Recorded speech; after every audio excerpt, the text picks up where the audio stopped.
Double-crossing, greed, and treachery are all part of Last Jedi director Rian Johnson's most recent film, so forget about the Emperor and Rey, and make an effort to solve this comedic, tragic whodunit that will soon have a sequel.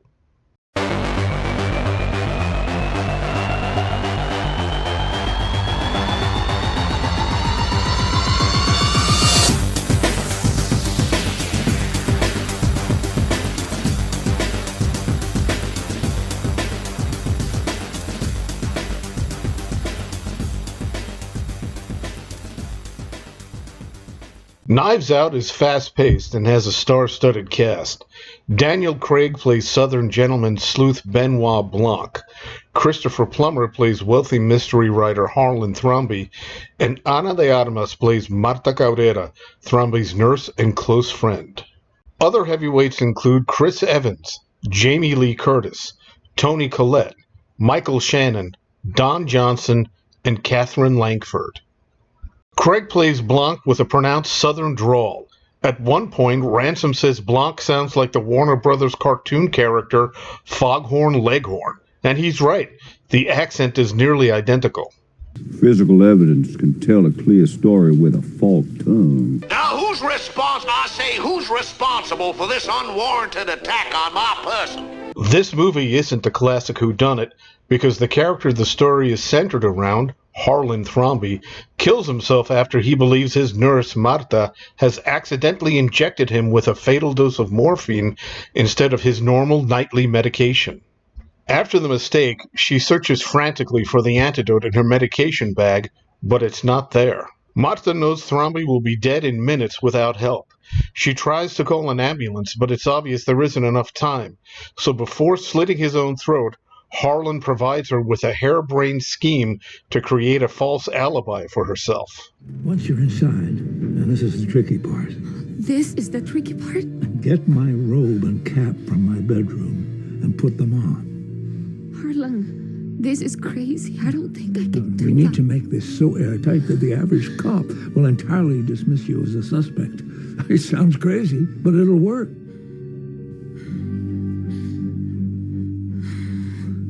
Walt is smoking outside, and he'll see you through the glazed window. Dad, go back to bed. You were seen leaving. The security cameras show you driving off, and 20 minutes later, I'm seen alive and well by my son. You see, you've gone from suspect number one to an impossibility. Leave the way you came, and don't be seen. She goes through with it and later finds herself answering the probing questions of Private Detective Benoit Blanc, played by Craig, who was hired by an anonymous client to solve a murder mystery that has no murderer, because all the evidence points to suicide. This completely changes the course of the plot, because viewers must decide whether Marta can hide her mistake from Blanc, given the added difficulty that every time she lies, she vomits, making covering her tracks all the more difficult. You have a regurgitative reaction to Miss Truden. Who told you that? Is it true? Yes. Is Richard having an affair? No. Oh, shit! Whoa, Dear oh my girl, God. I'm sorry. I assumed you were speaking figuratively. Narcissistic playboy Hugh Ransom Drysdale, played by Evans, is one of Harlan's grandchildren, who finds himself cut off from Harlan's vast wealth during the celebration of Harlan's 85th birthday at his palatial mansion. Harlan feels his family has been sponging off of him long enough and rewrites his will, leaving all of his money and possessions to Marta, including the house. But Marta can't legally collect the money if she's found guilty of killing Harlan, even accidentally.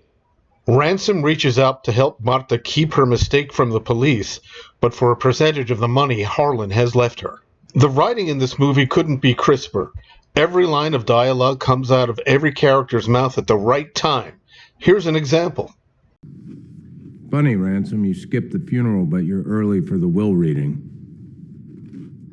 Oh, Okay, people grieve in different ways. Let's not. You know what? It's funny you're here at all. Why are you even bothering? That's what I'm asking myself. What's that supposed to mean? He knows what it's supposed to mean. Wait, Walt, what? Jacob was in that bathroom the night of the party. Oh, that's where you were all night. What the hell were you doing in the bathroom all night? Nothing. Swatting Syrian refugees? No, I was not. Alt-right troll? Liberal snowflake. I don't know what any of that means. Means your son's a little creep. The Thrombys and their children claim to view Marta as family, but they can't even remember what Latin American country her family is from. Also, they all turn to Blanc to see if he can prove Marta killed Harlan to keep her from inheriting the money. Some family. After the reading of the will, some of them even accuse the young and attractive Marta of seducing Harlan so that he would leave all his money and possessions to her. The big reveal at the end isn't much of a surprise because director Rian Johnson deliberately set it up that way by leading the viewer down a path that made the truth obvious. What's truly surprising is the reversal of Marta's fortunes and her shift in power in relation to the Thrombys. The movie's end feels a bit like a lesson in class warfare rather than the big reveal of a whodunit. Johnson also somehow made the movie funny, although it deals with tragic themes like suicide, deception, and murder, and Marta's repeated vomiting is the disgusting but comedic icing on the cake. I'm going to give this movie 5 stars. Please click like, share, and subscribe if you enjoyed this review. Thanks very much.